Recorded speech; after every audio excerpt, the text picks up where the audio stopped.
ሰላም ጤና ይስጥልን እጅጉን የተወደዳችሁና የተከበራችሁ ውድ ቤተሰቦቻችን እንደምን አላችሁልን? ከእናንተው ከሆነው ከአዲስ ስፖርት የዩቲዩብ ቻናላችን አዳዲስ ስፖርታዊ ጉዳዮችን ልናካፍላችሁ ዛሬም እንደተለመደው በዕለተ ማክሰኞ የማለዳ ስፖርት የመረጃ ሰዓታችን በድጋሚ ተገናኘን። ስለምታደምጡን፣ ስለምትከታተሉን፣ ቆይታችሁን ከኛ ጋርም ስለምታደርጉ እጅጉን ከልብ አድርገን ነው የምናመሰግነው። የተለያዩ የዝውውር ጉዳዮችን ወደ እናንተ ማድረሳችንን የምንቀጥል ነው የሚሆነው። በዛሬ ፕሮግራማችንም ማንቸስተር ዩናይትዶች ሉዊስ ሆልን ከዛ ውጭ ደግሞ ማይልስ ሉዊስ ስኬሊን ለመግዛት ፍላጎት እንዳላቸው የሚታወቅ ጉዳይ ነው። ነገር ግን የሉዊስ ሆል ጉዳይ በኒውካስል ዩናይትድ በኩል በጣም በከፍተኛ ገንዘብ እየተጠየቀበት ስለሚገኝ አጠራጣሪ የሆነ መጥቷል። ማይልስ ሉዊስ ስኬሊም አርሰናሎች የመልቀቅ ምንም አይነት ፍላጎት እንደሌላቸው እየተነገረ ነው። ከዛ ውጭ ደግሞ ማንቸስተር ዩናይትድ እና የአማካይ ስፍራውን በተመለከተም አንዳንድ ጉዳዮችን እናነሳለን።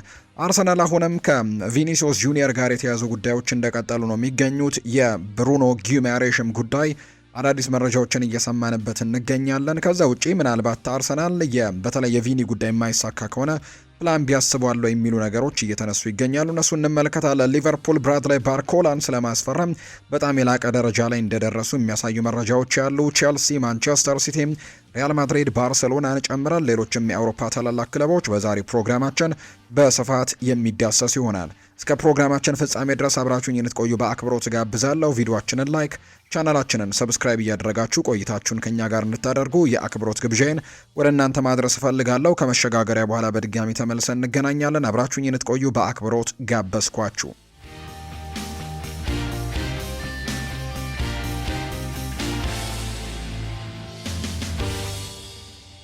የማንቸስተር ዩናይትድ ጉዳዮችን በማስቀደም ነው የዛሬ ፕሮግራማችንን የምንጀምረው። ማንቸስተር ዩናይትድ ታዳጊ ተጫዋቾቹን በውሰት ስለመስጠት እያሰበ እንደሚገኝ የሚያሳዩ መረጃዎችን ሳሙኤል ሉሃረስት ይፋ አድርጓል። በተለይ በዚህ በፕሪሲዝን ወቅትም አንዳንድ ጥሩ የሚባሉ በተለይ ከአካዳሚ የመጡ ተጫዋቾችን እየተመለከትን እንገኛለን፣ ወይም ደግሞ ከታችኛው ቡድኑ የመጡ ተጫዋቾችን እየተመለከትን እንገኛለን እና ጥሩ ነገሮችን ማሳየት ችለዋል። ነገር ግን ማንቸስተር ዩናይትዶች የበለጠ ልምድን እንዲያገኙ ወደ ሌሎች ክለቦች በውሰት እንዲያመሩ ፍላጎት እንዳላቸው እየተገለጸ ይገኛል። ከነዚህ መካከል ቺዶ ኦቢ ማርቲን እና ዳንጎር መካከል የሚጠቀሱ እንደሆኑ እየተገለጸ ነው።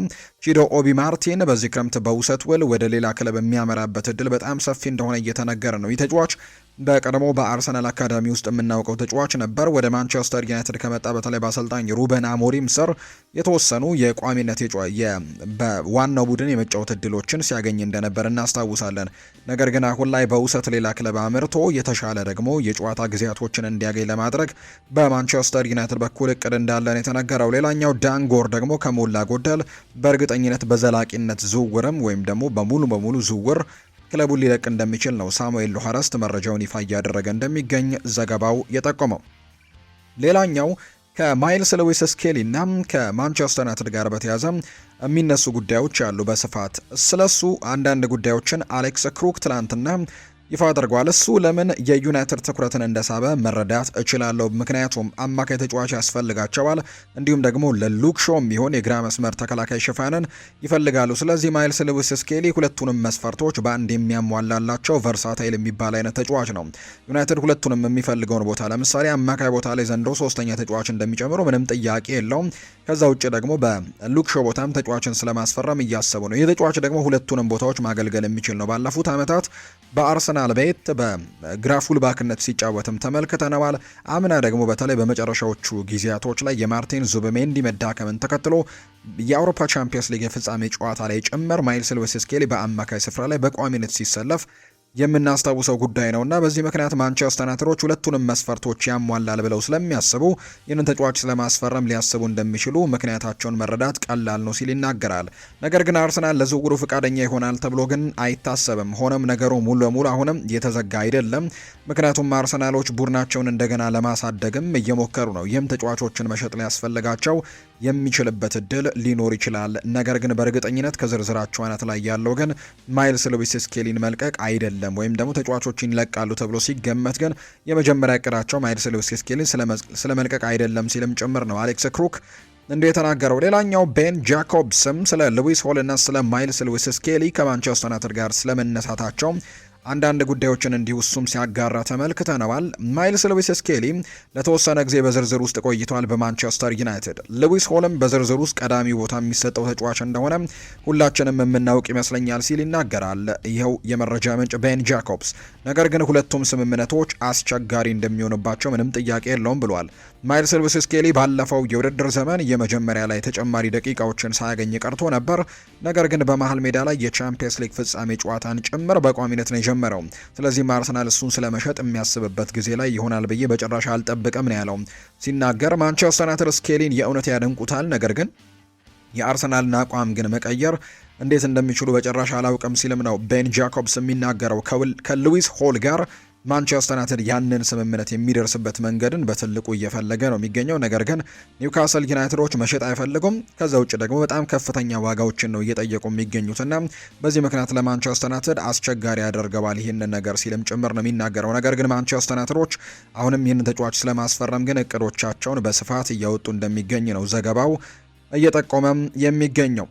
እንግዲህ ከሉዊስ ሆል ጋር በተያያዘ ኒውካስል ዩናይትድ የግራ መስመሩን ተከላካይ ሉዊስ ሆልን አይነኬ ተጫዋች አድርገው ነው የሚመለከቱት። በጭራሽ የሚሸጥ አይነት ተጫዋች አድርገው አይቆጥሩትም። በዚህ ክረምት ተጫዋቾች የዝውውር መስኮት ማንቸስተር ዩናይትድ አጥብቆ ቢፈልገውም ኒውካስል በዚህ ክረምት ግን ለመሸጥ ፍቃደኛ እንዳልሆነ ነው በተደጋጋሚ ጊዜ የተገለጸው። ለሉክ ሾው ተፎካካሪ የሚፈልገው ማንቸስተር ዩናይትድ ወደ አርሰናሉ ሉዊስ ስኬሊ አይነት አማራጮችን ፊታቸውን ሊያዞሩ በትልቁ ሊችሉ እንደሆነ የሚያሳዩ ነገሮች ያሉ። ሉዊስ ሆል የመጀመሪያ ምርጫቸው የነበረ ቢሆንም ነገር ግን ኒውካስል ዩናይትድ አንደኛ ተጫዋቹን የመልቀቅ ምንም አይነት ፍላጎት አለማሳየቱም፣ ሁለተኛ ነገር ቢለቁት እንኳን በጣም ከፍ ያለ ገንዘብን አንደኛ በኮንትራቱ ላይም ረጅም ዓመታቶች ስለሚቀሩት በጣም ከፍ ያሉ ጥያቄዎችን ከፍ ያሉ ገንዘቦችን ለዚህ ተጫዋች ሊጠይቁ ስለሚችሉ ለማንቸስተር ዩናይትድ በጣም አስጊ ያደርገዋል ሲል ነው የመረጃ ምንጩ እየተናገረ የሚገኘው። ቤንጃሚን ሼስኮም ለቀጣዩ የወዳጅነት ጨዋታ የመድረሱ ነገር አጠራጣሪ ነው ተብሏል። ባለፈው የውድድር ዓመት ወደ መጨረሻው አካባቢ ከሊቨርፑል ጋር በተደረገ አንድ ጨዋታ ላይ እንግዲህ ጉዳት ገጥሞት ሲወጣ እናስታውሳለን። በተለይ ከኢብራሂም ኮናቴ ጋር የነበረውን ጉዳይ የምታስታውሱት ነውና በዛ ኢንሲደንት ጉዳት ገጥሞት እንግዲህ ወጥቶ እንደነበር እናስታውሳለንና ከዛ በኋላ ለማንቸስተር ዩናይትድ ግልጋሎቶችን መስጠት አልቻለም ነበር። አሁንም ከጉዳቱ ለማገገም ጠንክሮ እየሰራ እንደሚገኝና በፕሪሚየር ሊጉ የመጀመሪያ ሳምንቶች አካባቢም ወደ ሜዳ እንደሚመለስ ወይም እንደሚኖር ጭምር ነው የሚገመተው። ነገር ግን የወዳጅነት ጨዋታዎችን እያደረጉ ይገኛሉ ማንቸስተር ዩናይትዶች። ባለፉትም ጥቂት ቀናት የወዳጅነት ጨዋታዎችን ከአትሌቲኮ ማድሪድ ከሮዘንበርግ ጋርም ጭምር ሲያደርጉ ተመልክተን ነበር። አሁን ደግሞ ሌሎች በጣም ጠንካራ ያሉ የወዳጅነት ጨዋታዎችን በቀጣይም እንደሚያደርጉ ይታመናልና ለቀጣዩ የወዳጅነት ጨዋታ የመድረሱ ነገር ግን አጠራጣሪ ነው ተብሏል። የማንቸስተር ዩናይትድ አጥቂ ቤንጃሚን ሼስኮ ምናልባትም ዛሬ ወይ ነገ ስለሱ ሁኔታ ተጨማሪ መረጃዎች እንደሚወጡ ነው ክሪስ ዋይለር መረጃውን ይፋ እያደረገ የሚገኘው። ነገር ግን በአጠቃላይ በወዳጅነት ጨዋታዎች ላይ የመድረሱ ነገር አጠራጣሪ እንደሆነ ተነግሯል። ይኸው የመረጃ ምንጭ ክሪስ ዋይለር ይቀጥልና ብሩኖ ፈርናንዴስ፣ ዲኤጎ ዳሎ፣ ኑሱር ማዝራዊ እና ማቴዎስ ኩኛ እንደተመለሱና የአካል ብቃት ምርመራና የግል ግምገማ እንደተደረገላቸው ነው የተናገረው። ከዚያም ፓሪስ ሰን ዠርሜንን የሚገጥመው ስብስብንም ሊቀላቀሉ ይችላሉ ተብሎ እንደሚጠበቅ ነው ክሪስ ዋይለር የተናገረው። ቅዳሜ እንግዲህ ወሳኝ የሚባል ጨዋታን ማንቸስተር ዩናይትድ ያው በፕሪሲዝንም ቢሆን ያደርጋል። ከፓሪስ ሰን ዠርሜን ጋር የሚደረግ ጨዋታ እንደሆነ ነው ይፋ የተደረገው። በክረምቱ የማንቸስተር ዩናይትድ አራተኛ የአቋም መፈተሻ ጨዋታ ተጋጣሚም የቻምፒየንስ ሊግ አሸናፊው ፓሪስ ሰን ዠርሜን እንደሆነ እየተገለጸ ይገኛልና ከዋና ተጫዋቾቹ ጋርም ልምምድ እንደጀመረ ነው ይፋ የተደረገው። ቅዳሜ በሚደረገው ጨዋታ ላይ የፈረንሳዩ ክለብ ወሳኝ ተጫዋቾቹን ወደ ሜዳ እንደሚመለሱለት ነው የሚጠበቀው። እነ ኑኖ ሜንዴሽ፣ ቪተኒሃ፣ ዣኦ ኔቬሽ እንዲሁ ደግሞ ማርኪኒዮስ የመሳሰሉ ኮከቦችም ቡድኑን የተቀላቀሉ ሲሆን ማንቸስተር ዩናይትድም ወሳኝ ተጫዋቾቹን በዚህ ጨዋታ ላይ ይጠቀማል ተብሎ እንደሚታሰብና እንደሚመለሱለት ጭምር ነው ይኸው የመረጃ ምንጭ ይፋ እያደረገ እንደሚገኝ ዘገባው የጠቆመው። የአርሰናልን ጉዳዮች ደግሞ ወደ እናንተ እናድርስ ውድ ቤተሰቦቻችን።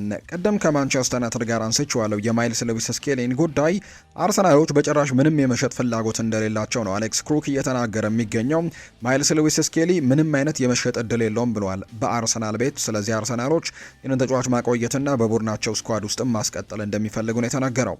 ኬቨን ኖላን ይናገራል። አርሰናል ቪኒሲዮስ ጁኒየር ጋር ከሚደረገው የዝውውር እንቅስቃሴ ይልቅ ወደ ሌሎች አማራጮችን ፊቱን ማዞር አለበት አለበት በማለትም ጭምር ነው የሚናገረው።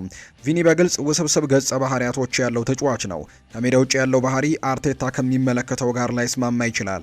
ስለዚህም አርሰናሎች ወደ ሌሎች አማራጮች ፊታቸውን ማዞር ይኖርባቸዋል። ልክ እንደ ኒኮ ዊሊያምስ ያለ ተጫዋችን ለአርሰናል ፍጹም ይሆናል ብዬ አስባለሁ፣ ወይም ደግሞ ባርኮላ ሊሆን ይችላል ብዬ ጠብቃለሁ። ከቪኒሲዮስ ጁኒየር ይልቅ ለአርሰናል የበለጠ ይስማማሉ ብዬ የማስባቸውም ተጫዋቾች እነሱ ናቸው ሲል ነው ኬቨን ኖላን ሀሳቡን የሚናገረው። ያው ኬቨን ኖላን ይህንን ነገር ይናገር እንጂ ቪኒሲዮስ ጁኒየር ለአንድ ቡድን በተለይ በሚፈለግበት የሜዳ ክፍል ላይ ወይም ደግሞ በሜዳው ላይ በጣም ወሳኝ ተጫዋች እንደሆነ የሚታወቅ ጉዳይ ነው። ባለፉት የውድድር ዓመታት ለሪያል ማድሪድ ምን ያክል ወሳኝ ተጫዋች እንደነበር ምንም ጥያቄ የለውም። ከሜዳ ውጭም ደግሞ ከገቢ አንጻር ከተመለከት ነው በጣም ትልቅ ጥቅሞችን ሊያመጣ የሚችል አይነት ተጫዋች ተደርጎ ይቆጠራል። አሰልጣኝ ሚኬል አርቴታ ይህንን ተጫዋች በቀጣዩ የውድድር ዓመት የአርሰናል የፕሮጀክቱ መሪ እንኳን ለማድረግም ዝግጁ እንደሆነ ጭምር የሚያሳዩ ነገሮች ያሉ፣ ነገር ግን ከኬቨን ኖላን ይልቅ አብዛኛው የመረጃ ምንጮች እንደውም ሀሳቦቻቸውን እየሰጡ የሚገኙት አርሰናል ፕላን ቢ ማሰብ አለበት የሚል አይነት ሀሳብን ነው እየተናገሩ የሚገኙት። ምክንያቱም የቪኒሲዮስ ጁኒየር ጉዳይ እነሱ ሊቆጣጠሩት የሚችሉት ጉዳይ አይደለም። አርሰናል በዝውውሩ ላይ ገፍቶ ቢመጣ እንኳን ቪኒሲዮስ ጁኒየር ፍቃዱን ካልሰጠ ይሄ ዝውውር የመሳካት እድሉ ጠባብ ሊሆን ይችላል። ስለዚህ ሁሉም ነገር የሚንጠለጠለው በቪኒሲዮስ ጁኒየር እና በሪያል ማድሪድ አለመስማማት ላይ ነው። አርሰናል ይህንን ተጫዋች የማግኘት እድሎች እንዳሉት የሚታወቀውና ያው አንዳንድ አዝማሚያዎች ምናልባት ከገንዘቡ ጋር በተያዘ እንግዲህ ላይስማማ ይችላል የሚሉ አይነት ሀሳቦች ቢነሱም ነገር ግን አሁንም ቢሆን ቪኒሲዮስ ጁኒየር በሪያል ማድሪድ ቤት የመቀጠል ፍላጎቶች እንዳሉት ነው። በተለይ ትናንትና ምሽት ላይ የወጡ አንዳንድ መረጃ ምንጮችን ከተመለከተን ያን ነው እየተናገሩ የሚገኙትና አርሰናል ግን ስለ ፕላን ቢ ማሰብ አለበት የሚሉ ዘገባዎች በትልቁ እየሰማን እንደምንገኝ ነው ዘገባው እየጠቆመ የሚገኘው። ቪኒሲዮስ ጁኒየር ከሪያል ማድሪድ እንዲቀርብለት የሚፈለገው ነገር ግልጽ እንደሆነም እየተነገረ ነው። አንደኛ 20 ሚሊዮን ዩሮ አመታዊ የተጣራ ክፍያን እንደሚፈልግ ነው እየተገለጸ የሚገኘው። ወደ 100% የሚጠጋ የምስል መብትም ካለው ኬሊያን ምባፔ እኩልም የምስል መብት እንዲከፈሉ ይፈልጋል። አሁን ላይ 50-50 እንደሚከፈለው ነው የሚነገረውና በአዲስ ኮንትራቱ ግን ወደ 100% የሚጠጋ ሙሉ ለሙሉ የምስል መብቱን መውሰድ እንደሚፈልግ ነው የሚናገረው። ከተቻለ ደግሞ ውሉን ለማራዘምም የፊርማ ቦነስንም ከተቻለ ቢያገኝ ደስ እንደሚለው ነው እየተገለጸ የሚገኘውና ይሄ ነው እንግዲህ ከማድሪድ እንዲቀርብለት እንደሚፈልግ እየተገለጸ የሚገኘው። ጆዜ ሞሪኒዮ ጋር ቅርበት ያላቸው ምንጮች እንደተናገሩት ቪኒሲዮስ ጁኒየር ከክለቡ ጋር ያለውን ውል እንዲያድስ እንደሚፈልጉ ነው ያስታወቁት። ቪኒሲዮስ ጁኒየር በሪያል ማድሪድ መቆየት ይፈልጋል። ሪያል ማድሪድም የዝውውር መስኮቱ ከመዘጋቱ በፊት የውል እድሳቱን ለማጠናቀቅ እንደጓጉን የተነገረው። ድርድሩም በሚቀጥሉት ቀናት ውስጥ በከፍተኛ ሁኔታ እንደሚቀጥል ይጠበቃልና አርሰናሎች ስለ ሌሎች ተጫዋቾችም ማሰብ እንዳለባቸው ጭምር ነው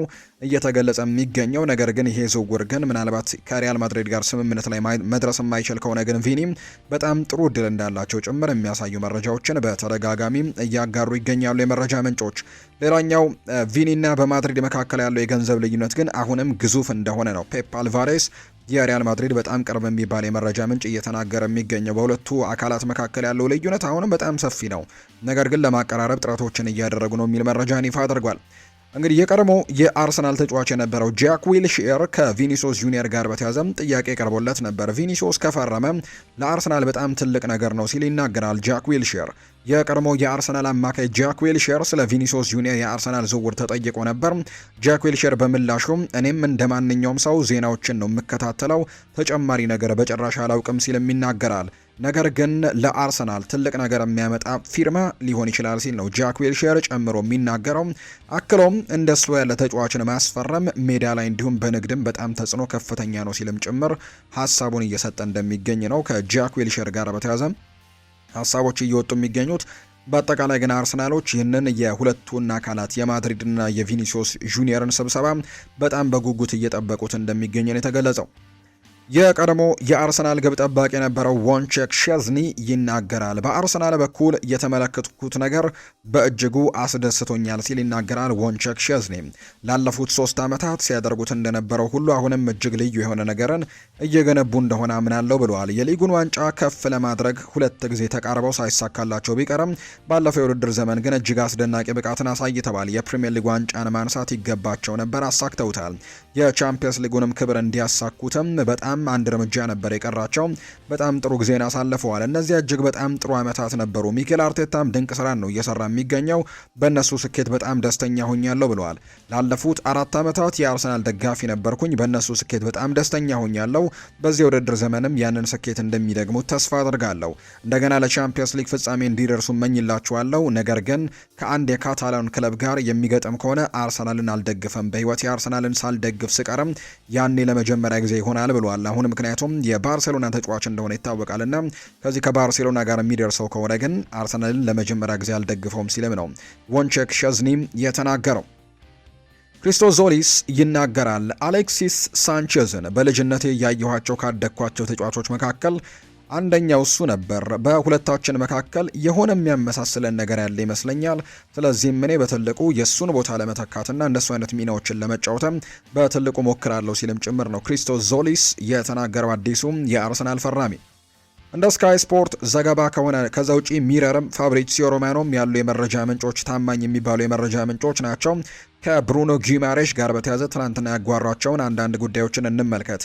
አንደኛ አርሰናል ለብሩኖ ጊማሬሽ በይፋ ያቀረበው የመጀመሪያ ዝውውር ጥያቄ ወደ 70 ሚሊዮን ፓውንድ አካባቢ የሚገመት ማለት ነው በኒውካስል ዩናይትድ ወዲያውኑ ውድቅ ተደርጓል። ኒውካስሎች ለኮከቧቸው 80 ሚሊዮን ፓውንድ እንደሚፈልጉ ነው የተገለጸው። እንግዲህ የዚህ ተጫዋች የዝውውር ጉዳይ በጣም እየተንዛዛ ይገኛል። ምክንያቱም ከዚህ በፊት ሁሉ ነገር እንደተጠናቀቀ ታማኞቹ እነ ፋብሪዚዮ ሮማኖ እነ ዳቪድ ኦርነስቲንም ጭምር ሁሉ ነገር ያበቃ እንደሆነና ወደ አርሰናል በቅርቡ እንደሚቀላቀል በይፋ ሲናገሩ ነበር። ነገር ግን አሁን ላይ እየወጡ ያሉ መረጃዎች ደግሞ ምናልባት አርሰናል በድጋሚ ገና ጥያቄዎችን ስለማቅረብ ነው እያነሱ የሚገኙትና ሁለተኛ ጥያቄውን ግን 80 ሚሊዮን ፓውንድ ያቀርባል ተብሎ ይታሰባል። ሌላኛው የመጀመሪያ ጥያቄ ውድቅ ቢደረግም አሁን ላይ ግን አርሰናልና ኒውካስል በዝውውር ሂሳቡ ዙሪያ ላይ አሁንም ፊት ለፊት ዳይሬክት ቶኮችን እያደረጉ ወይም ድርድሮችን እንደጀመሩ እየተናገሩ ይገኛሉ። አርሰናል የተሻለ ሁለተኛ ጥያቄ ለማቅረብም እየተዘጋጀ እንደሚገኝ ጭምር ነው የተነገረው። በተለይ ፋብሪዚዮ ሮማኖ እንደሚናገረው ከሆነ ታዋቂው የዝውውር ጋዜጠኛ ፋብሪዚዮ ሮማኖ ኒውካስል ዩናይትዶች ብሩኖ እንደሚለቅ በውስጥ አምነዋል ወይም ደግሞ ተቀብለውታል፣ አክሴፕት አድርገውታል። እንዲሁም ተተኪ አማካዮችን ፍለጋ ጀምረዋል። ፋብሪዚዮ ሮማኖ ይቀጥልና ዝውውሩ እጅግ በጣም የተቃረበ ነው፣ ስለዚህም የጊዜ ጉዳይ እንጂ ማለቁ አይቀርም ሲልም ነው ፋብሪዚዮ እየተናገረ የሚገኘው። ተጫዋቹ ከእረፍት ተመልሶ በስፔን ነው እንግዲህ አሁን ወደሚገኘው የኒውካስል የቅድመ ውድድር ዝግጅትም ያቀና ሲሆን ከኒውካስሉ አዲሱ አሰልጣኝ ማቲያስ ጀሴሌ ጋርም በቀጣይ እጣ ፈንታው ዙሪያ ላይ ይመካከራል ተብሎ እንደሚጠበቅ ነው ይፋ የተደረገው። ሌላኛው በዘመናዊ እግር ኳስ ታሪክ አንድ ክለብ የዋና ኮከቡን ምስል ከስቴዲየም ባነሮች፣ ከማስታወቂያዎች ወይም ደግሞ ከክለቡ ሱቆች ላይ ካነሳ ያ ተጫዋች ክለቡን በይፋ ሊለቅ መሆኑን የሚያሳይ ትልቅ ማረጋገጫ እንደሆነም ጭምር ነው እነዚህ የመረጃ ምንጮች የሚናገሩት። ኒውካስል ዩናይትድ የብሩኖ ጊማሬሽን ምስሎች ከስቴዲየም ባነሮች፣ ከማስታወቂያዎች ወይም ደግሞ ከሱቆች ላይ እንዳነሳ ጭምር ነው እየተገለጸ የሚገኘውና ይሄ ወደ አርሰናል የሚደረገውን ዝውውር ያረጋገጠ ነው ሲሉ ጭምር እነዚህ የመረጃ ምንጮች እየተናገሩ ተመልክተናል። ሌላኛው ቀደም ባለው ዜና ኒውካስል የአርሰናልን ጥያቄ ባለመፈለግም ቢሆን እንደተቀበለም ተመልክተናል። አሁን ደግሞ ምስሎቹ መነሳታቸው በሁለቱ ክለቦች መካከል የነበረውን የገንዘብና የወረቀት ላይ ድርድር ሙሉ ለሙሉ መጠናቀቁንና ተጫዋቹ ሻንጣውን እየጠቀለለ እንደሚገኝም የሚያሳይ ነው ሲል ነው ይኸው የመረጃ ምንጭ የሚናገረው። በአጠቃላይ ነገሮች በዚህ ፍጥነት ከቀጠሉ አሁን የሚቀረው የብሩኖ ጊማሬሽ ሜዲካል ብቻ ነው ወይም የሕክምና ምርመራን ማጠናቀቅና ተጫዋቹን በቀይና ነጩ ማሊያ የአርሰናል ማሊያም እንግዲህ በሰፊው ማስተዋወቅ ብቻ ነው ሊጠበቅ የሚችለውና በቀጣይ ቀናት ያንን ነገር ትመለከታላችሁ ሲልም ጭምር ነው ፋብሪዚዮ ሮማኖ፣ ደ ሚረር፣ ደ አትሌቲክ የተባሉ የመረጃ ምንጮች በስፋት እያጋሩ የሚገኙት። ጋሪ ጃኮብስ እንደተናገረው ከሆነ አርሰናል የጊማሬሽን ዝውውር ማጠናቀቅ እንደሚችሉ ሙሉ እምነቱ አላቸው እየተባለ ይገኛል። እንዲሁም በዚህ ሳምንት ላይም የሕክምና ምርመራውን እንዲያደርግም በጊዜያዊነት ቀጠሮ ይዘዋል የሚል መረጃ ይፋ ተደርጓል። በተጨማሪም አርሰናል የተሻሻለ የዝውውር ጥያቄ ካቀረበ ዝውውሩ ሊጠናቀቅ እንደሚችል ጭምር ነው ጋሪ ጃኮብስ መረጃውን እያጋራ የሚገኘው። ሌላኛው የሚነሳው ጉዳይ ኢታን ንዋኔሪ የቦሩሲያ ዶርትመንድ ኢላማ ሆኖ እንደቀጠለ የሚያሳዩ መረጃዎች ይፋ ተደርገዋል። እንግዲህ እንዲሁም የፕሪሚየር ሊግ ውስጥ አንዳንድ ክለቦችም ይህንን ተጫዋች ፍላጎት እንዳሳዩበት ነው የሚነገረው። አርሰናል ጥያቄዎችን ለማዳመጥ ክፍት ነው። ነገር ግን ፈላጊው ክለብ በአሰልጣኝ ሚኬል አርቴታ ከፍተኛ ግምትም የሚሰጠውን ተጫዋች እንዲለቅ ለማሳመን ማድረግ ከቻለ ብቻ እንደሆነ ተነግሯል። አሁን ላይ በማጥቃት መስመሩ ላይ የተለያዩ አማራጮችን አርሰናሎች ለማምጣት ጥረቶችን እያደረጉ መሆናቸውን ተከትሎ ምናልባት ይህ ተጫዋች በሚቀጥለው የውድድር ዓመት የመሰለፍ እድሎቹ በጣም ጠባብ ሊሆኑበት ይችላሉ የሚል መረጃዎች በትልቁ እየተነሱ ይገኛሉ። በዚህ ምክንያትም ምናልባት ተጫዋቹም ሊለቅ የሚችልበት እድሉ ካለ ቦሩሲያ ዶርትመንድን ተጫዋች ስለማስፈረም በትልቁ እቅዶችን እያወጣ እንዳለ የሚጠቁሙ መረጃዎች ናቸው ይፋ የተደረጉት። ሊቨርፑልን የተመለከቱ መረጃዎችን ደግሞ ወደ እናንተ እናደርስ። ሊቨርፑሎች ብራድሌይ ባርኮላን ለማስፈረም ከፓሪስ ሰን ዠርሜን ይፋዊ ንግግሮችን እንደጀመሩ የሚያሳዩ መረጃዎች ይፋ ተደርገዋል። ሊቨርፑል 100 ሚሊዮን ዩሮ ለማቅረብም ፈቃደኞች ቢሆንም ፓሪስ ሰን ዠርሜኖች ግን ከዛ በላይ እየጠየቁበት እንደሚገኝ ነው ከዚህ ተጫዋች ጋር በተያያዘ እየተገለጸ የሚገኘው። ነገር ግን ፋብሪዚዮ ሮማኖ እንደሚናገረው ከሆነ ግን ፓሪስ ሰን ዠርሜን እና ሊቨርፑል ይፋዊ ንግግሮችን መጀመራቸውን የተናገረው።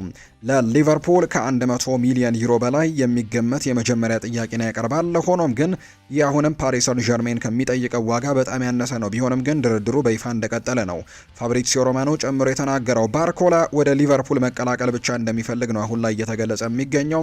በፓሪስ ሰን ዠርሜን የመቆየት ምልክቶችን እያሳየም አይገኝም። ከዛ ውጭ ከፓሪስ ሰን ዠርሜን ጋር የመለየት ፍላጎቶች ናቸው ያሉት። ከተለያየም ደግሞ በቀጥታ ማምራት የሚፈልገው ወደ ሊቨርፑል እንደሆነ የሚጠቁሙ መረጃዎችን በስፋት እየሰማን እንደምንገኝ ነው ዘገባው የጠቆመው።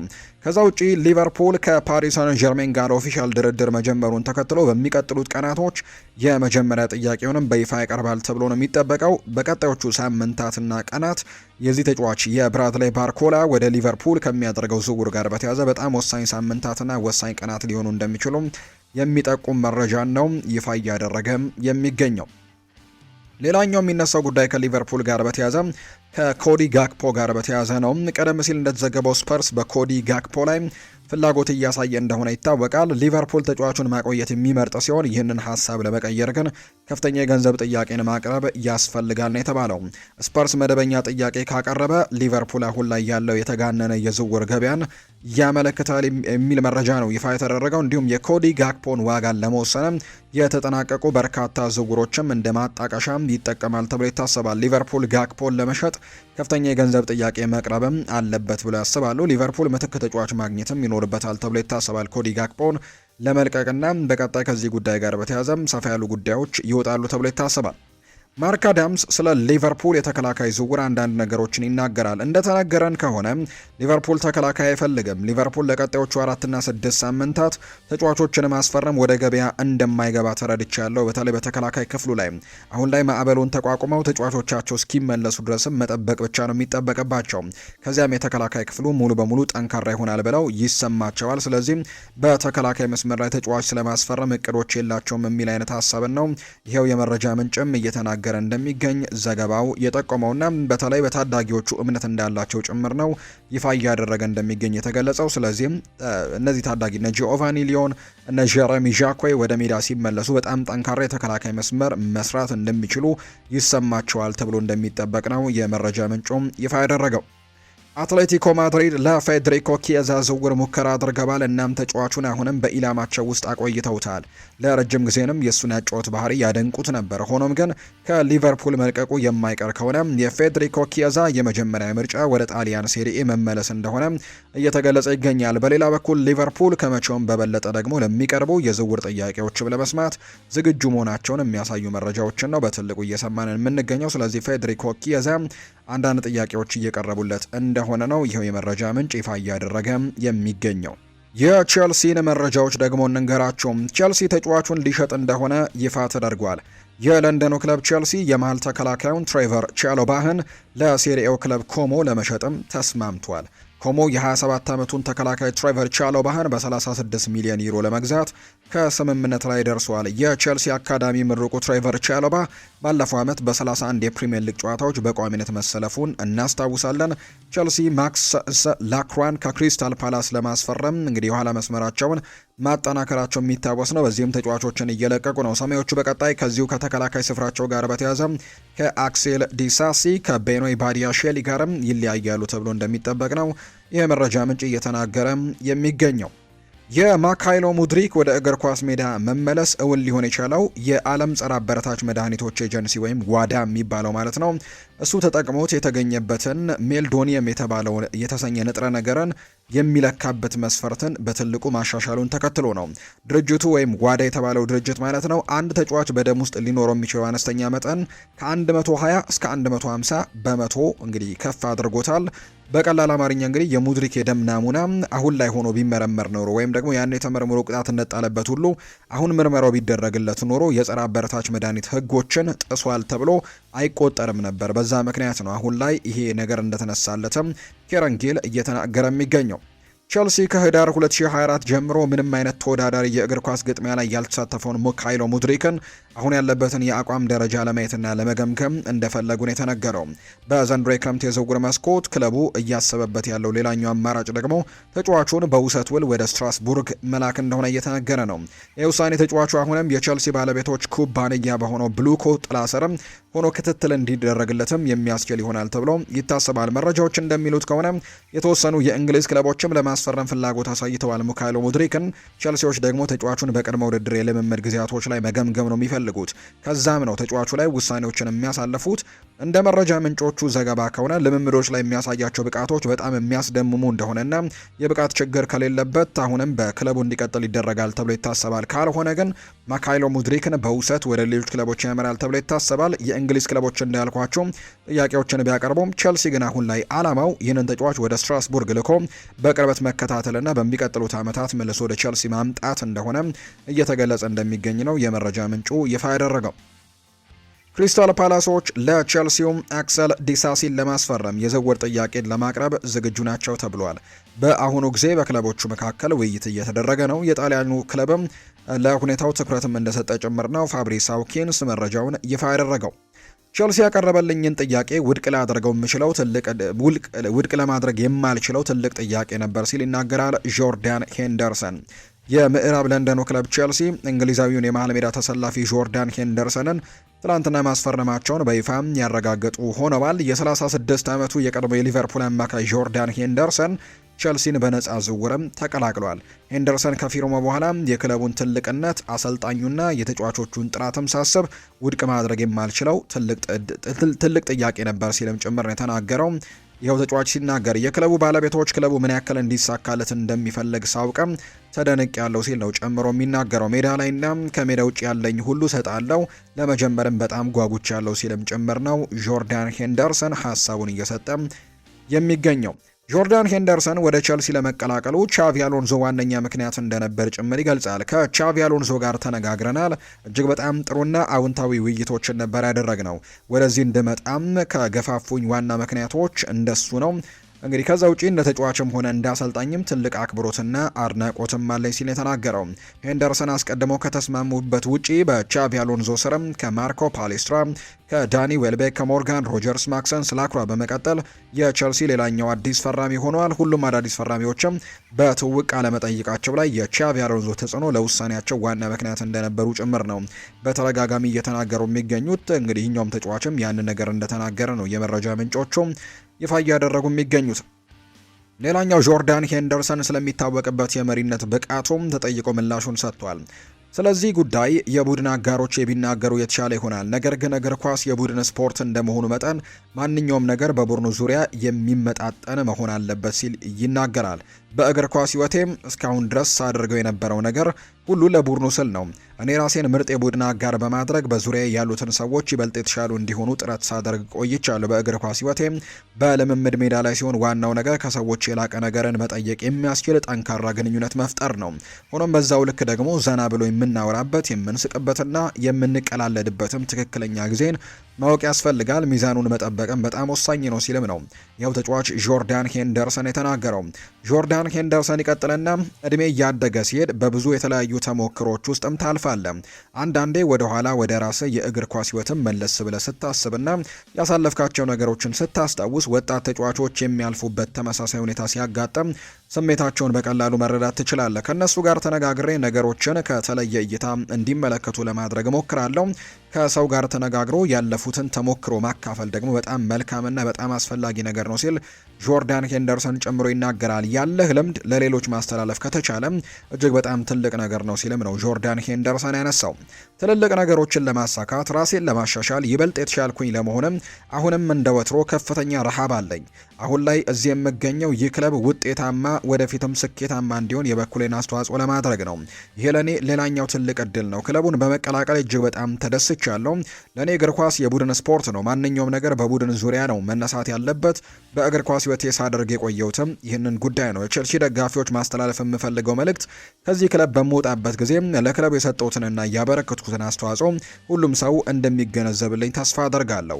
አሁንም ቢሆን ጥሩ የሚባሉ ዓመታት ከፊቴ እንዳሉ አምናለሁ። ነገር ግን አንድ እርግጠኛ ሆኜ የምነግራቸው ለዚህ ክለብ በየቀኑ ያለኝን አቅም ሁሉ አሟጥጬ እንደምጠቀምና እንደምሰጥ ብቻ ነው ሲልም ነው ጆርዳን ሄንደርሰን ለቼልሲ ትላንትና በይፋ ፊርማውን ካኖረ በኋላ ሀሳቦቹን ለፕሬስ እየተናገረ የሚገኘው። በአጠቃላይ በዚህ ቡድን ውስጥም ትልቅ ነገሮችን ለማድረግም ፍላጎት እንዳለው ጭምር ነው እየተናገረ የሚገኘው ጆርዳን ሄንደርሰን። አሁን ደግሞ የሪያል ማድሪድ ጉዳዮችን ወደ እናንተ እናደርስ ውድ ቤተሰቦቻችን። ማድሪድ የዓለማችን ታላቁ ክለብ ነው ብለዋል በርናርዶ ሲልቫ ነው ይህንን ሀሳብ የሰጠው።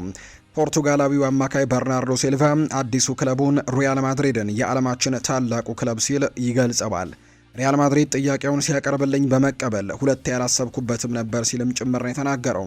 አክሎም ሁልጊዜም ከሪያል ማድሪድ ጋር መጫወቴም ስለ ክለቡና ስለ ቤርናቢው ለመጫወትም አስፈላጊነት እንዲሰማኝም አድርጎብኝ ነበር። እናም የዓለማችንን ምርጡ ክለብ ሪያል ማድሪድን ተቀላቅያለሁ ሲል ነው በርናርዶ ሲልቫ የተናገረው።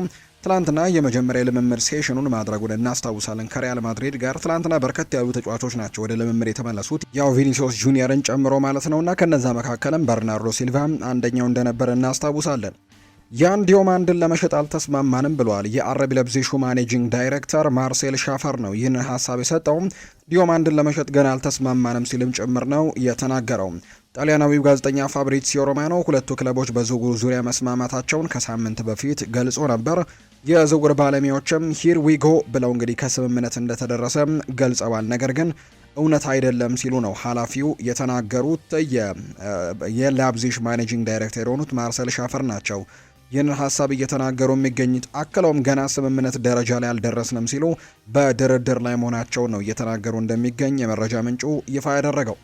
ሪያል ማድሪድ እና ቪኒሲዮስ ጁኒየር ሁለቱም ወገኖች አብረው መቀጠል እንደሚፈልጉ ስምምነት ላይ እንደሚደርሱም ይጠበቃል ብሏል። አራንቻ ሮድሪጌስ ነው ይህንን መረጃ እያጋራ የሚገኘው። እነዚህ ሁለት አካላት በጋራ የሚቀጥሉበት እድል በጣም ሰፊ ነው ሲልም ጭምር ነው እየተናገረ የሚገኘው።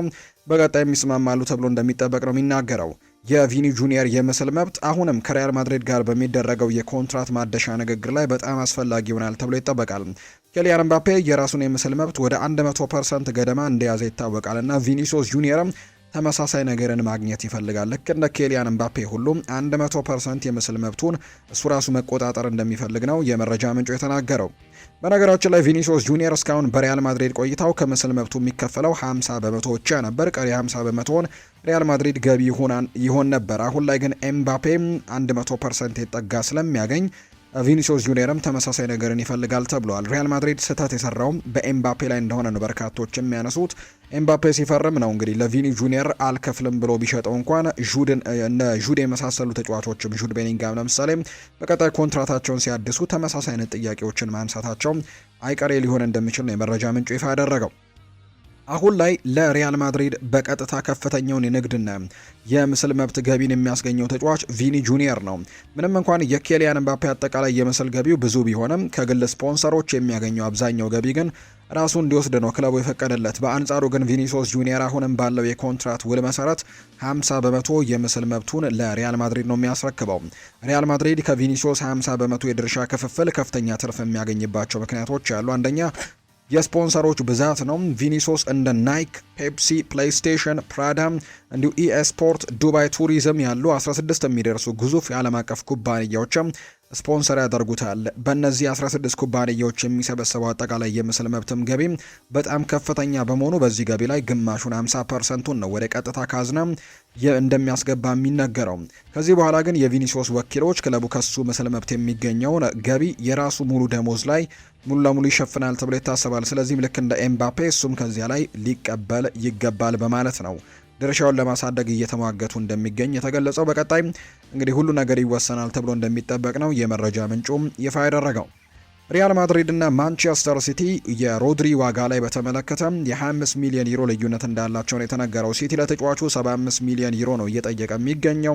በአንጻሩ ሪያል ማድሪድ 50 ሚሊዮን ዩሮ አካባቢ ደግሞ እንዳቀረበ ነው እየተገለጸ የሚገኘው። ስለዚህም በሁለቱ አካላት መካከል አሁንም በዚህ ጉዳይ ላይ ስምምነት ላይ እንዳልተደረሰ የሚያሳዩ መረጃዎችን ነው በትልቁ እየተመለከትን የምንገኘው።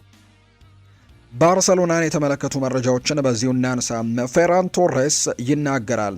እኔ ባርሴሎና እኔን እንደሚፈልጉኝ ማሳየት አለባቸው። ፍላጎት ካላቸው ክለቦች መጥተው መደራደር ይችላሉ። በመጨረሻም ሁሉም ነገር ሊወያዩ ይችላሉ ከባርሳ ጋር ሲልም ነው የሚናገረው። እንደ ፓሪስ ሰን ዠርሜን ያለ ክለብ በፈለገ ቁጥር ሁልጊዜም ጥሩ እየሰራህ እንዳለ የሚያሳይ ምልክት አለ። በመጨረሻም ከባርሴሎና ጋር ውል እንዳለኝ ግን ሁላችሁም ልታውቁ ይገባል ሲል ነው የሚናገረው። በእግር ኳስ ምን ሊከሰት እንደሚችል በጭራሽ አታውቅም።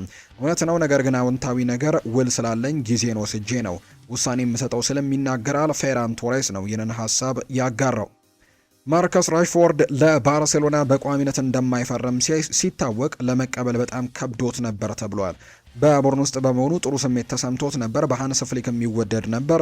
ከመልበሻ ክፍሉ ጋርም ጥሩ ግንኙነት ነበረው። እናም ብቃቱን የሚደግፍ ጥሩ ስታቲስቲክሶችም ነበሩት። ጥሩ ቁጥሮችን በባርሴሎና ቤት አስመዝግቦ ነበር። በክለቡ ለመቆየት ደሞዙን ለመቀነስ እንኳን ፍቃደኛ ነበር። ነገር ግን የ30 ሚሊዮን ዩሮ ዋጋ ከፍለው አለማስፈረም መፈልጋቸው የራሽፎርድን ልብ እንደሰበረው ነው እየተገለጸ የሚገኘውና በጣም ለመቀበልም ከብዶት ነበር የሚል መረጃ ነው በዚህ ጉዳይ ላይ የወጣው። ዣኦ ካንሴሎን በተመለከተ አንዳንድ ጉዳዮችን እናንሳም። ዣኦ ካንሴሎ ወደ ባርሴሎና የሚመለስበት ጊዜ እየተቃረበ ነው ተብሏል። በሁለቱ ወገኖች መካከል የሚደረገው ድርድር በጥሩ ሁኔታ ላይ እየገሰገሰ ሲሆን በቅርብ ቀናት ውስጥም ስምምነቱን ለማጠናቀቅ ባለው ተስፋ ላይ በጎ አመለካከቶች እያደጉ መጥተዋል። አሁን ላይ እንግዲህ ባርሴሎና ዝውውሩን ከ8 እስከ 10 ሚሊዮን ዩሮ ባለው ዋጋም እንደሚያጠናቅቅ ነው የሚጠበቀው።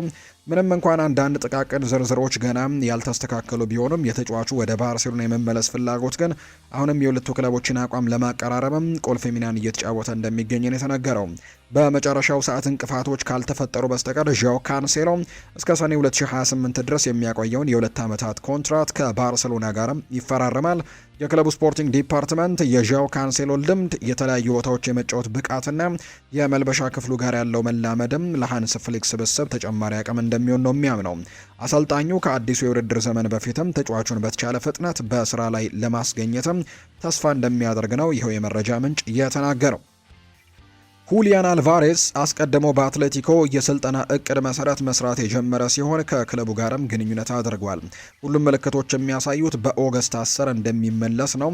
ስለዚህም በቅርቡ ወደ አትሌቲኮ ማድሪድ የልምምድ ሴሽን እንደሚመለስ ማርካ የተባለ የመረጃ ምንጭም ይፋ እያደረገም ይገኛል ተብሏል። አሁንም ግን ከባርሴሎና ጋር የመቀላቀል ፍላጎት እንዳለው ግን ማንም የሚሸሽገው ጉዳይ አይደለም። የዴኮ ሀሳብ ግን አንቶኒ ጎርደን እና ካሪም አዲየሚ ሁለቱም በፊት መስመር ላይ መጫወት ይችላሉ ተብሎ ይታመናል። በጣም ተለዋዋጭና እርስ በርሱም የሚቃረን የማጥቃት መስመርን መገንባት ነው ፍላጎታቸው። ዴኮ ሉዊስ ኤንሪኬ በፓሪስ ሰን ዠርሜን ከገነባው ጋር ተመሳሳይ የሆነ ፕሮጀክትን እያሰበ ይገኛል። እንግዲህ አሰልጣኝ ሉዊስ ኤንሪኬ በፓሪስ ሰን ዠርሜን ቤት እንደሚታወቀው እንግዲህ የተለያየ አይነት የማጥቃት ነገሮችን ነው የሚጠቀሙት። ኦስማን ዴምቤሌ፣ ዴዜሬ ዱዌ ከዛ ውጭ ክቪቻ ክቫራትስኬሊያ 9 ቁጥር ናቸው ተብሎ የሚጠቀሱ አይነት ተጫዋቾች አይደሉም፣ ወይም ደግሞ ቲፒካል ነምበር 9 ናቸው ተብሎ የሚጠቀሱ አይደሉም። ነገር ግን እነዚህ ተጫዋቾች ተለዋዋጭ ሆነው በማጥቃት መስመሩ ላይ ትልቅ እንቅስቃሴዎችን የሚያደርጉ ተጫዋቾች እንደሆኑ ግን ይታወቃል። ሃንስ ፍሊክ ጥያቄ ቀርቦለት ነበር አጥቂ ስለማስፈረም። በመጨረሻም በቡድኑ ላይ እየተመሰረተ ነው፣ ስለዚህ መጠበቅ አለብን። በዴኮ ላይ ብዙ እምነት አለኝ፣ የሆነ ነገር ማድረግ እንዳለብን እናውቃለን። በፌራን ቱሮይ ስም ላይ የተመሰረተ ነው፣ እንመለከታለን ብሏል። የተከላካይ አማካይንም በተመለከተ ጥያቄ ቀርቦለት ቡድኑን ለማሻሻል ሁልጊዜ ክፍት ነን፣ እውነታው ግን አሁን በመሃል ሜዳ ላይ ተጫዋቾች አሉ፣ ነገር ግን በሚቀጥሉት ሳምንታት ምን እንደሚፈጠር በጋራ እንመለከታለን ሲል ነው ሃንስ ፍሊክ የሚናገረው። ስለ ላሚን ያማል ሐሰተኛ 9 ቁጥር ሚናነትም ተጠይቆ ነበር አሰልጣኝ ሃንስ ፍሊክ። ሲናገርም እሱ እዚያ ቦታ ላይ ከኛ ጋር አንድ ወይም ሁለት ጨዋታዎችን ተጫውቷል። እሱ አስደናቂና ራሱን ከዚያ ቦታ ጋር ማላመድ የሚችል ትልቅ ደረጃ ያለው ተጫዋች ነው። ነገር ግን የኛ ዋነኛ ትኩረት እሱን በቀኝ ክንፍ አጥቂነት መጠቀም ነው። ነገር ግን ወደፊት የምናየው ይሆናል። እንዲሁም በቀኝም በግራም መጫወት የሚችሉና ጥልቅ ብቃት ያላቸው ጎርደን እንዲሁ አዴሚ አሉን። ብዙ አማራጮችም እንዳሉን እናውቃለን ሲልም ጭምር ነው የተናገረው አሰልጣኝ ሃንስ ፍሊክ ሲናገር። ቶትናም ሆትስፐርሶች ሳቪኒሆን እንደሚያስፈርሙት እምነቱ አላቸው እየተባለ ይገኛል። ከዛ ውጪ ከማንቸስተር ሲቲ ኦማር ማርሙሽም በክለቡ ሌላ ኢላማ ሆኖ ብቅ እንዳለ ነው ማንቸስተር ኢቭኒንግ ኒውስ የተባለው የመረጃ ምንጭ እየተናገረ የሚገኘው። ቶትናሞች እነዚህን ሁለት የማንቸስተር ሲቲ ተጫዋቾች ሳቪኒዮን እና ኦማር ማርሙሽን እንደሚፈልጉ ነው የመረጃ ምንጩ ይፋ ያደረገው። ፉልሃም ጎንዛሎ ጋርሲያን ማስፈረማቸውን በይፋ አረጋግጠዋል። የፕሪሚየር ሊጉ ክለብ ፉልሃም ጎንዛሎ ጋርሲያን ከሪያል ማድሪድ ማስፈረማቸውን ነው ይፋ ያደረጉት። ፉልሃም አጥቂውን አጠቃላይ 42 ሚሊዮን ዩሮ በሚደርስ የዝውውር ሂሳብ አስፈርመውታል። ሪያል ማድሪድ ከተጫዋቹ የወደፊት ሽያጭም 30 በመቶ ድርሻ እንዲኖራቸው ተደርጎ ነው የተፈረመው። ጎንዛሎ ጋርሲያ በሪያል ማድሪድ ከቀድሞ አሰልጣኙ አልቫሮ አርቤሏ ጋርም አብሮ የሚሰራ ይሆናል በፉልሃም ቤት። ሪያል ማድሪድ በተጨማሪም ፓላሲዮስን በፉልሃም በ10 ሚሊዮን ዩሮ ሽጠውታል። ሎስ ብላንኮቹ ከወጣቱ ተጫዋችም የወደፊት ሽያጭ 50 በመቶ ድርሻ እንደሚያገኙ ነው የተነገረው። ሪያል ማድሪድ ባለፉት 6 ዓመታት ውስጥ ከወጣት ተጫዋቾች 453 ሚሊዮን ዩሮ ገቢ እንዳገኙ ተነግሯል። ጎንዛሎ ጋርሲያን እንዲሁ ደግሞ ፓላሲዮስን ለፉልሃም መሸጣቸውን አሁን ላይም ይፋ እየተደረገ የሚገኘው። ማውሪዚዮ ፖቼቲኖ ውላቸውን አራዝመዋል። የአሜሪካ ብሔራዊ ቡድን አሰልጣኝ የሆኑት ማውሪዚዮ ፖቼቲኖ ኮንትራታቸው ለተጨማሪ ዓመታት አራዝመዋል። አሰልጣኙ በብሔራዊ ቡድን ያላቸው ኮንትራት ከ2026 ዓለም ዋንጫ ውድድር በኋላ አብቅቶ ነበር። አሁን ላይ ፖቼቲኖ የአሜሪካ ብሔራዊ ቡድንን እስከ 2030 ድረስም ዓለም ዋንጫ ለመምራት ነው የተስማሙት። አሰልጣኝ ማውሪዚዮ ፖቼቲኖ ቡድኑን እየመሩ 31 ጨዋታዎችን ነው የአሜሪካ ብሔራዊ ቡድንን እየመሩ ያደረጉት። ከነዛ መካከል 18ቱን ጨዋታዎች አሸንፈዋል። አንድ ጨዋታቻ ሲወጡ 12 ጨዋታዎችን ደግሞ እንደተሸነፉ የምናስታውሰው ነው። በቀጣይ እስከ 2030 ድረስም የዓለም ዋንጫ ድረስ ይህንን ቡድን በአሰልጣኝነት እንዲመሩት እንደተመረጡ ነው የተነገረው። ፈረንሳዊው አሰልጣኝ ሄርቬ ሬናርድ ወደ ኮት ዲቮር ብሔራዊ ቡድን ሊመለሱ እንደሚችሉ እየተነገረ ነው።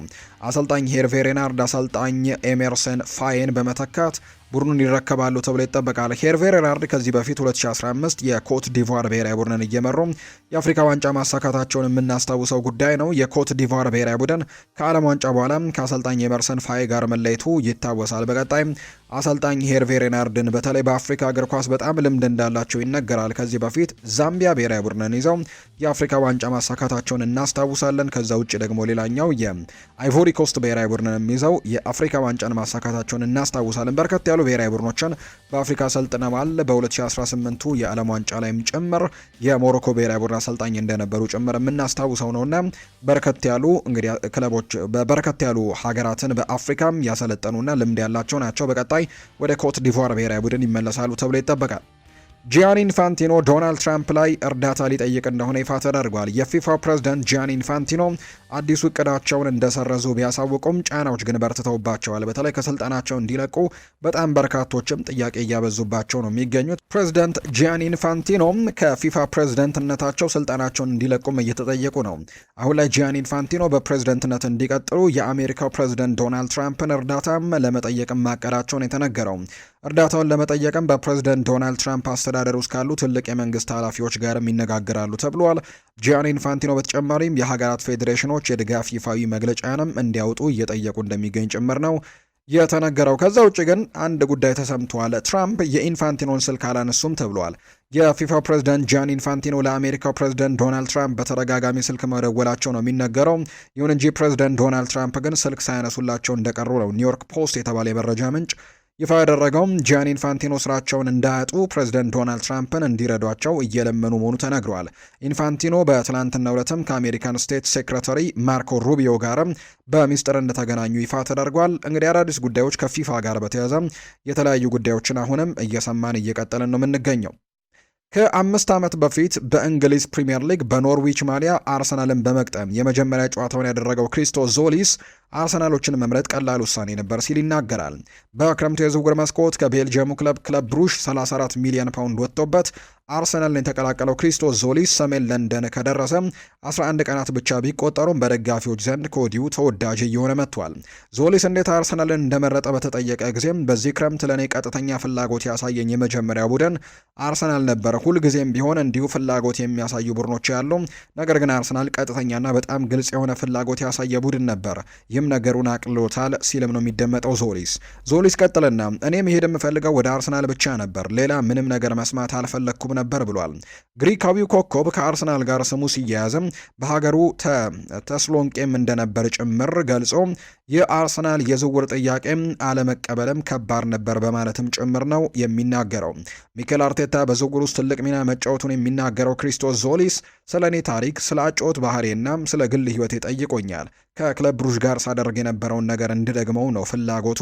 ክሪስቶስ ዞሊስ አርሰናልን ከተቀላቀለ በኋላ 2 የወዳጅነት ጨዋታዎች ላይ ተሰልፎ የተጫወተ ሲሆን 1 ጎልና 1 አሲስትን ማበርከቱ ደግሞ ለአርሰናል ደጋፊዎች ከወዲሁ ተወዳጅ ተጫዋች እንዲሆንላቸውም ጭምር እንዳደረገ ነው የመረጃ ምንጩም ይፋ እያደረገ የሚገኘው።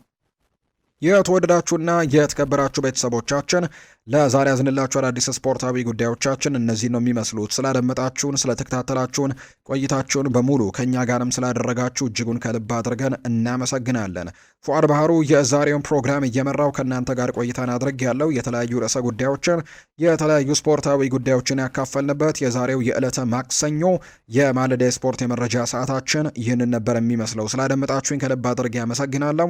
በቀጣይ ፕሮግራሞቻችን ሌሎች ስፖርታዊ ጉዳዮችን፣ ሌሎች አዳዲስ መረጃዎችን አካተን በድጋሚ ተመልሰን እንገናኛለን። በቀጣይ ፕሮግራሞቻችን መልሰን እስክንገናኝ ድረስ መልካም ጊዜ፣ መልካም ቀን እንዲሆንላችሁም ነው በአክብሮት የምመኘው።